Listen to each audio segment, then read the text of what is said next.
Hello everyone, my name is Yugpan and you are watching T point English. So guys, जैसे कि आप जानते हैं अभी हम कौन सा चैप्टर कर रहे हैं। अभी हम कर रहे हैं क्लास 10th की जो इंग्लिश लिटरेचर बुक है जिसका नाम है फर्स्ट राइट, उसका सेकंड चैप्टर जिसका नाम है Nelson Mandela long walk to freedom. Nelson Mandela long walk to freedom. और ये जो चैप्टर है इसको मैंने 8 पार्ट्स में पूरा अच्छी तरीके से एक्सप्लेन कर दिया है। और आज का जो पार्ट है मतलब पार्ट नंबर 9, उसमें हम देखेंगे इस चैप्टर की summary, Nelson Mandela long walk to freedom की समरी। और समरी के साथ साथ मैं आपको इंग्लिश में भी हेल्प करूंगा, जैसे कुछ वर्ड्स आए, कुछ फ्रेजेस आए, कुछ सेंटेंसेस आए, उनको अच्छी तरीके से एक्सप्लेन करूंगा जिससे आप अपनी डेली लाइफ में भी यूज कर सकें। ठीक है, समझ में आ गया? तो चलिए गाइस शुरू करते हैं Nelson Mandela long walk to freedom की समरी। चलिए चलिए गाइस अब शुरू करते हैं। पहले मैं स्टेंजर रीड करता हूं, ठीक है। A Long to Freedom by Nelson Mandela is all about the struggle of freedom of South Africa. On May 10, 1994, Nelson Mandela has taken the vow as the first black president of South Africa, and therefore it was becoming a newborn democratic country. Nelson Mandela took the oath as the first black president. अब मैं आपको समझाता हूं, ठीक है। चलिए, A Long Walk to Freedom, ये जो चैप्टर है Nelson Mandela long walk to freedom, ये एक पार्ट है जो लिया गया है नेल्सन मंडेला की ऑटोबायोग्राफी से। ठीक है, ये जो चैप्टर है a long walk to freedom, ठीक है, ये लिया गया है नेल्सन मंडेला की जो बुक थी, ऑटोबायोग्राफी थी, उसमें से। ठीक है, a long to freedom by Nelson Mandela, ठीक है, is all about the struggle of freedom of South Africa. ये जो पूरा चैप्टर है a long walk to freedom Nelson Mandela, ये पूरा चैप्टर दर्शाता है किसके बारे में है? स्ट्रगल। स्ट्रगल मतलब संघर्ष के बारे में। ये जो पूरा चैप्टर है Nelson Mandela a long walk to freedom, ये पूरा चैप्टर किसके बारे में है? संघर्ष के बारे में है। किसके बारे में? स्ट्रगल के बारे में। और फ्रीडम ऑफ साउथ अफ्रीका, जो साउथ अफ्रीका ने जो फ्रीडम ली थी, जो साउथ अफ्रीका ने जो आजादी ली थी, उसके लिए जो उनको संघर्ष करना पड़ा, उसके बारे में है चैप्टर। ठीक है, फ्रीडम मतलब आजादी, साउथ अफ्रीका। ऑन May 10, 1994, मतलब 10 मई 1994 को Nelson Mandela has taken the oath as the first black president of South Africa. जो नेल्सन मंडेला है, जो नेल्सन मंडेला है, उन्होंने शपथ ली, हैज टेकन द वो मतलब, वो का मतलब होता है शपथ, प्रतिज्ञा। As the first black president of South Africa, जो नेल्सन मंडेला है, उन्होंने शपथ ली किसके रूप में? एक वो पहले ब्लैक प्रेसिडेंट बने साउथ अफ्रीका के। जो नेल्सन मंडेला है, उन्होंने शपथ ली और वो उस टाइम एक पहले फर्स्ट ब्लैक प्रेसिडेंट बने किसके? साउथ अफ्रीका के।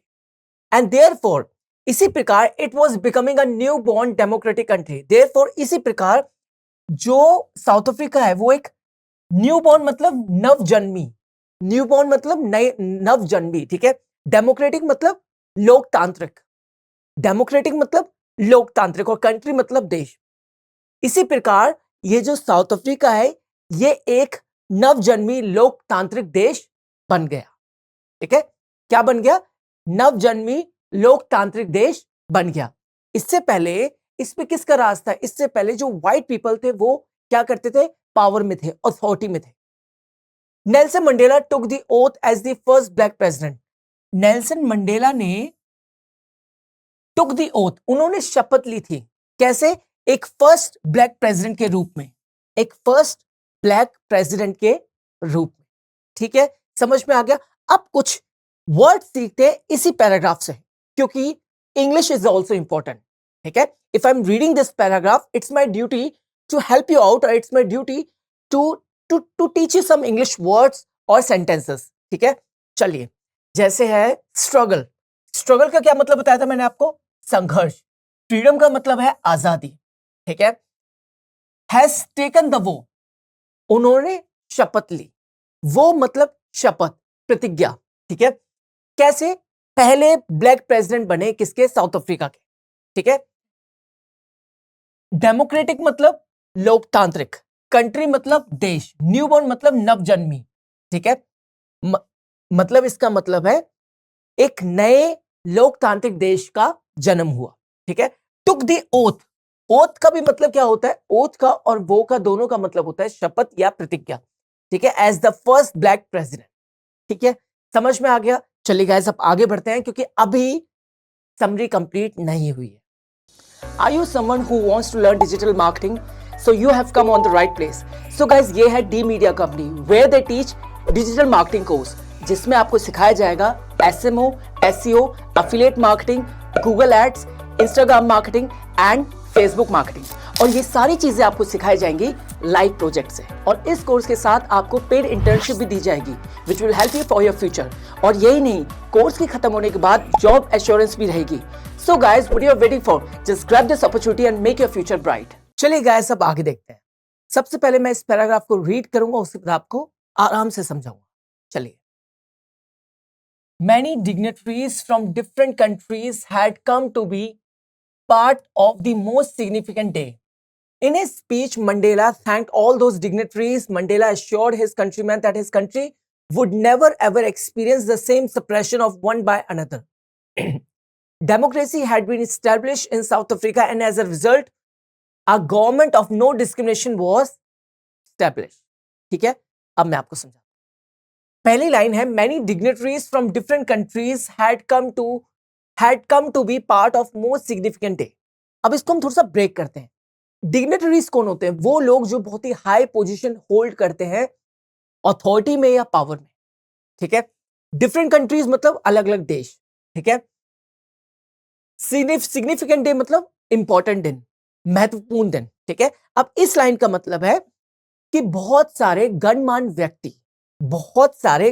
व्यक्ति अलग अलग देशों से इस महत्वपूर्ण दिन का हिस्सा बनने आए, ठीक है। बहुत सारे गणमान्य व्यक्ति, मेनी डिग्नेटरीज मतलब गणमान्य व्यक्ति, बहुत सारे गणमान्य व्यक्ति, इंपॉर्टेंट पीपल अलग अलग देशों से इस महत्वपूर्ण दिन का हिस्सा बनने आए, ठीक है। इन हिज स्पीच, अब 10th में 1994 को जो नेल्सन मंडेला है वो कौन बने थे?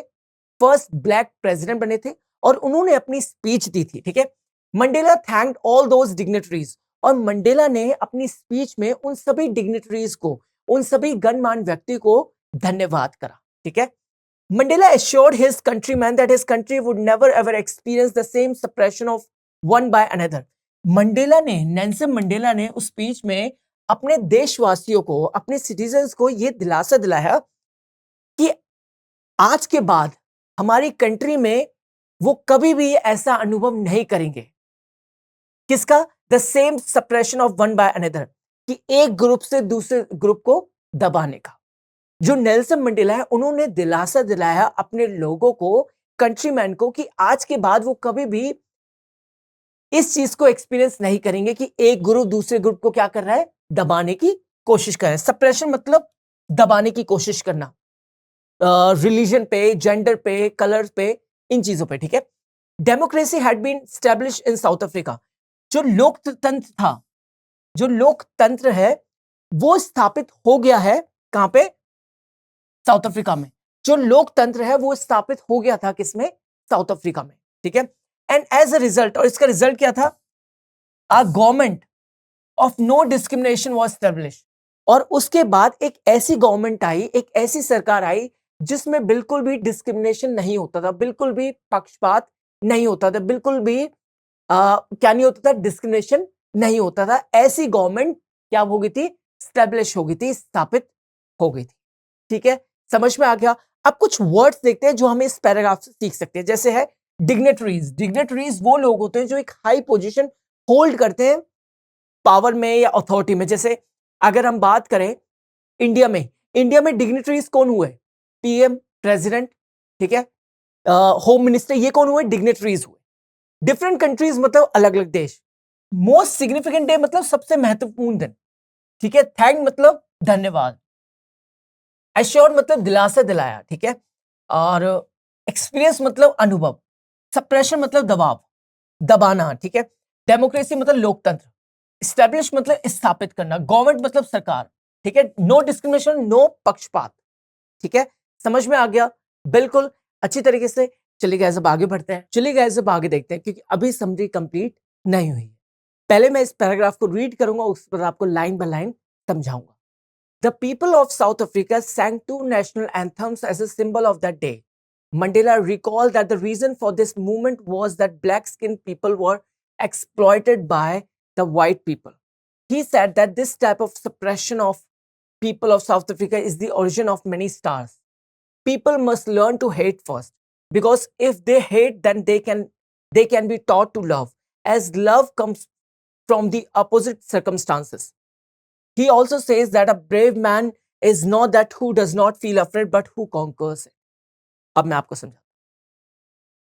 The people of South Africa sang two national anthem as a symbol of that day. जो साउथ अफ्रीका के जो लोग थे उन्होंने दो नेशनल एंथम गाए उस दिन इस प्रतीक के रूप में. ठीक है, जो साउथ अफ्रीका के जो लोग थे उस दिन उन्होंने दो नेशनल एंथम गाए उस दिन के प्रतीक के रूप में. ठीक है, उस सिंबल के रूप में. मंडेला ने याद करा. The reason for this movement was that black skin people were exploited by the white people. Mandela ने याद करा कि क्या कारण था. मंडेला ने याद करा उस कारण के बारे में कि जिसकी वजह से ये आंदोलन शुरू हुआ था, क्योंकि जो व्हाइट लोग थे वो बहुत ज्यादा अत्याचार कर रहे थे, बहुत ज्यादा क्या कर रहे थे, शोषण कर रहे थे किनका, ब्लैक स्किन लोगों का. ठीक है, he said this type of suppression of people of South Africa is the origin of many stars. फिर वो आगे कहते हैं कि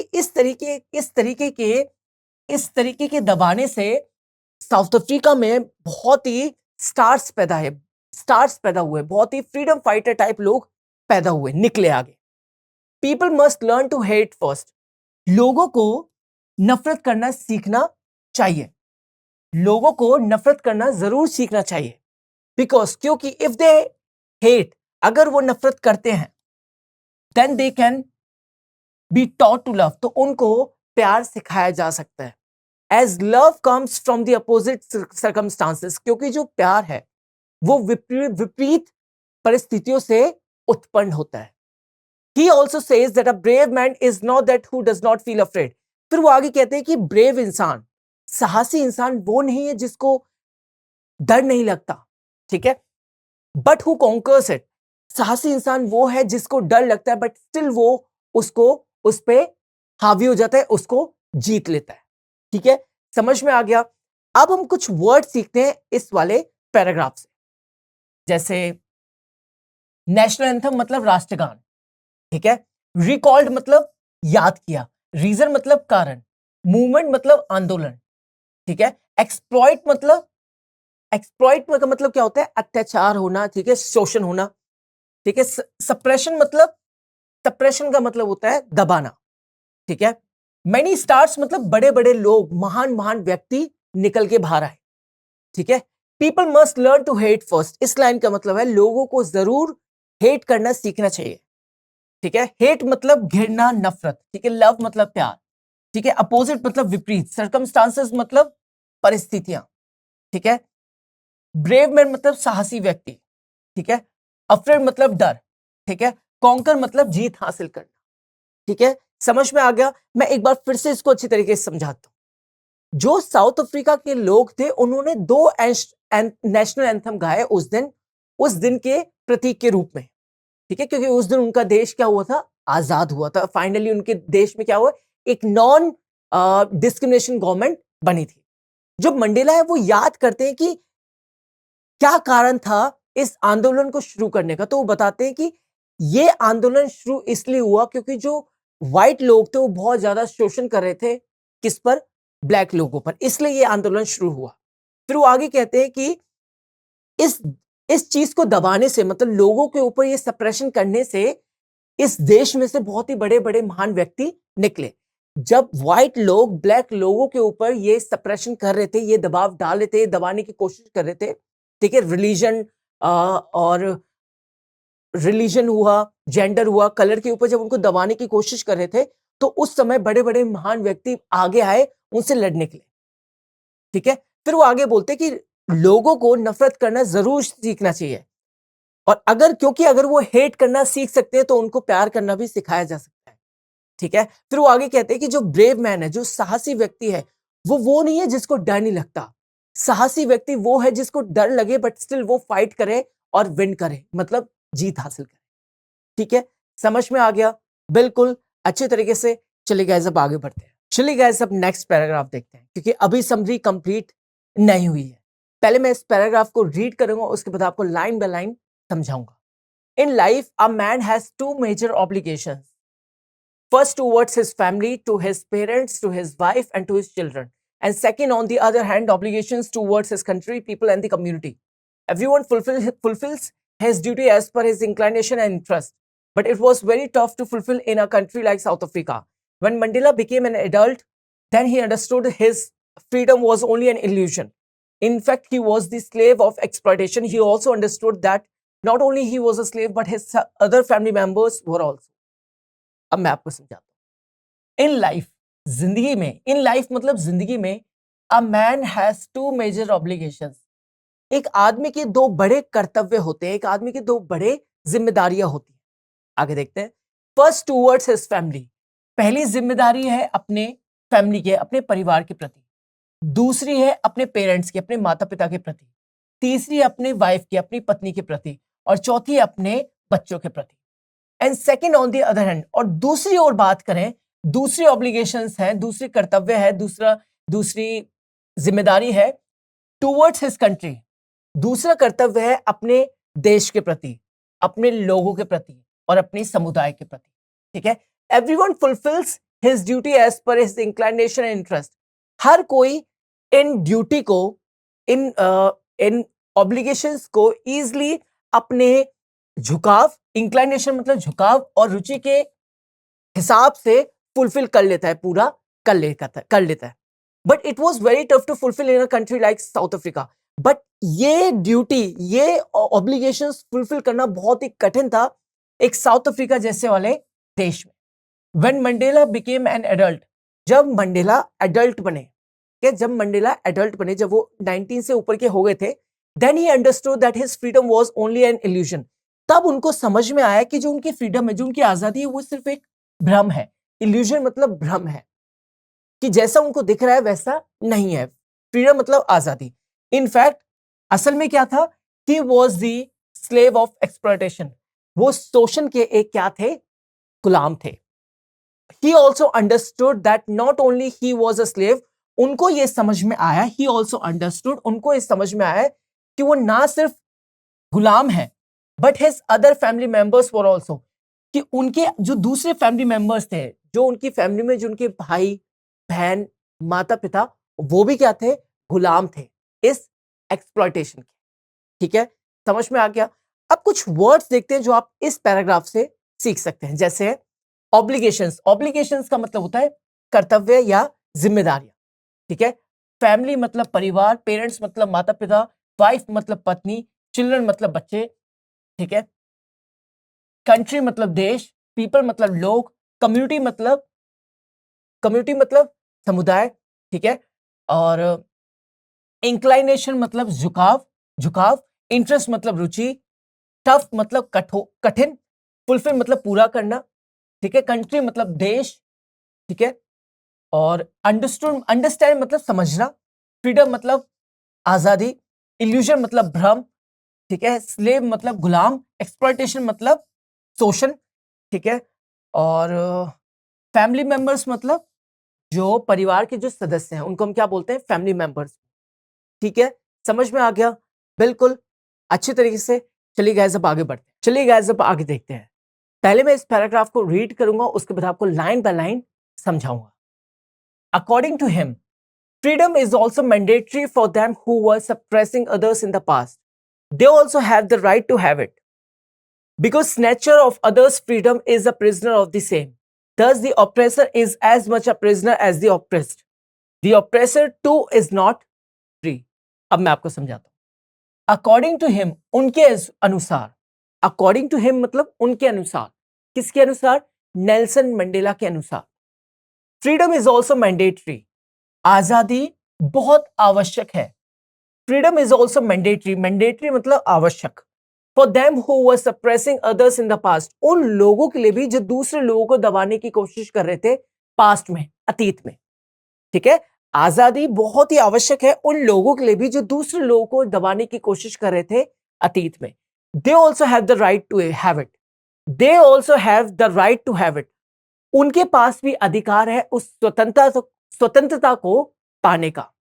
ठीक है, उनके पास भी अधिकार है उस स्वतंत्रता को पाने का, स्वतंत्रता को। ठीक है, स्वतंत्रता। ठीक है, उनके पास भी अधिकार है उस स्वतंत्रता को पाने का। Because snatcher of others freedom, क्योंकि जो दूसरे लोगों की जो आजादी छीनता है, स्नैचर किसको बोला जाता है? जो छीनने वाला, जो दूसरे लोगों की आजादी छीनता है वो भी कैदी है उसी जगह का। प्रिजनर मतलब कैदी, ऑफ द सेम, उसी सेम प्लेस का है, उसी सेम जगह का। दस मतलब इसलिए the oppressor is as much a prisoner as the oppressed. तो जो उत्पीड़क है, जो ऑप्रेसर है, जो दबाने की कोशिश कर रहा है, वो भी उतना ही बड़ा कैदी है जितना बड़ा कोई एक उत्पीड़िता है जिस पे अत्याचार हो रहा है। ठीक है, तो यहां पे बोला गया है कि जो अत्याचार कर रहा है वो भी उतना ही बड़ा कैदी है जिस पे अत्याचार हो रहा है। ठीक है, यहां पे कंपेयर करा गया है, यहां पे बोला गया है कि जो अत्याचार कर रहा है वो भी उतना ही बड़ा कैदी है, उस इंसान के बराबर है जिस पे अत्याचार हो रहा है। The oppressor two is not free. तो यहां पे बोला गया है कि जो ऑप्रेसर है, जो उत्पीड़क है, वो भी स्वतंत्र नहीं है, वो भी आजाद नहीं है। ठीक है, समझ में आ गया? अब कुछ वर्ड्स देख लेते हो जो आप इस पैराग्राफ से सीख सकते हैं, जैसे फ्रीडम आजादी, मैंडेटरी आवश्यक, सप्रेसिंग दबाना। ठीक है, अदर्स मतलब दूसरे लोगों को, पास्ट मतलब अतीत। ठीक है, राइट मतलब अधिकार। ठीक है, स्नैचर मतलब छीनने वाला, अदर्स फ्रीडम मतलब दूसरे लोगों की आजादी, प्रिजनर मतलब कैदी, सेम मतलब सेम जगह सेम की बात हो रही है। ऑप्रेसर मतलब जो दबाने की कोशिश कर रहा है उसको हम बोलते हैं ऑप्रेसर। प्रिजनर मतलब कैदी, ऑप्रेस मतलब जिन लोगों को दबाया जा रहा है, जिन लोगों को दबाया जा रहा है वो कौन है? ऑप्रेस्ड लोग हैं। ऑप्रेसर मतलब आपको पहले ही बताया था, ऑप्रेसर हुआ उत्पीड़क जो दबाने की कोशिश कर रहा है। ठीक है, समझ में आ गया?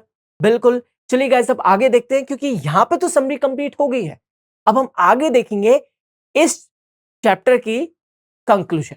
ठीक है, समझ में आ गया? चलिए गाइस अब कंक्लूजन देखते हैं। चलिए गाइस अब हम देखते हैं Nelson Mandela long walk to freedom का कंक्लूजन, कि इस चैप्टर से आप क्या सीखे हो। ठीक है, तो पहले मैं इस कंक्लूजन को रीड करता हूं। The brave man is not the one who does not feel afraid, but he is the one who conquers that fear. Mandela said that every man has his duties towards his country and community too. अब मैं आपको समझाता हूं कि conclusion क्या है। The brave man, जो निडर व्यक्ति है, जो साहसी व्यक्ति है, is not the one who does not feel afraid. वो इंसान नहीं है जिसको कभी डर नहीं लगता। जो निडर व्यक्ति है वो इंसान नहीं है जिसको कभी डर नहीं लगता, but he is the one who conquers that fear. निडर व्यक्ति वो इंसान है जिसको डर लगे बट स्टिल वो उस डर को सामना करे और उस पर जीत हासिल करे या उस पर विजय हासिल करे। तो यहां पे बोला गया है कि ब्रेव मैन, निडर मैन, साहसी व्यक्ति वो नहीं है जिसको कभी डर नहीं लगता। साहसी इंसान वो है जिसको डर लगे बट उसके बाद वो उसका डर का सामना करे और उस पर विजय हासिल कर ले, मतलब उस पर जीत हासिल कर ले। Mandela said that every man has his duties towards his country and community. जो मंडेला है, जो नेल्सन मंडेला है, वो कहते हैं कि हर इंसान का कर्तव्य होता है उसके देश और उसके समुदाय के प्रति। जो नेल्सन मंडेला है वो बोलते हैं कि हर इंसान का कर्तव्य होता है उसके देश और उसके समुदाय के प्रति। हाँ, उसका एक कर्तव्य है अपने बच्चों, अपने बीवी, अपने पेरेंट्स, अपने फैमिली के प्रति, बट उसका एक और कर्तव्य होता है, वो होता है सिर्फ अपने देश के लिए, अपने लोगों के लिए और अपने समुदाय के लिए, जो बहुत ही जरूरी है। ठीक है, समझ में आ गया? अब कुछ वर्ड जो आप इससे सीख सकते हो। ब्रेव मैन मतलब निडर व्यक्ति, साहसी व्यक्ति। अफ्रेड मतलब डर, कॉन्कर मतलब विजय हासिल करना, फियर मतलब डर। ठीक है, ड्यूटीज मतलब कर्तव्य। ठीक है, कंट्री मतलब देश, कम्युनिटी मतलब समुदाय। ठीक है, समझ में आ गया? बिल्कुल।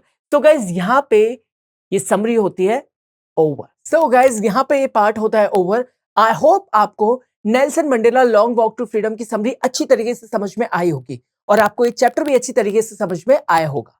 ठीक है, now it's time to say good bye and don't forget to like, share, comment and subscribe to this channel T Point English. I'll see you in the next class. Bye bye.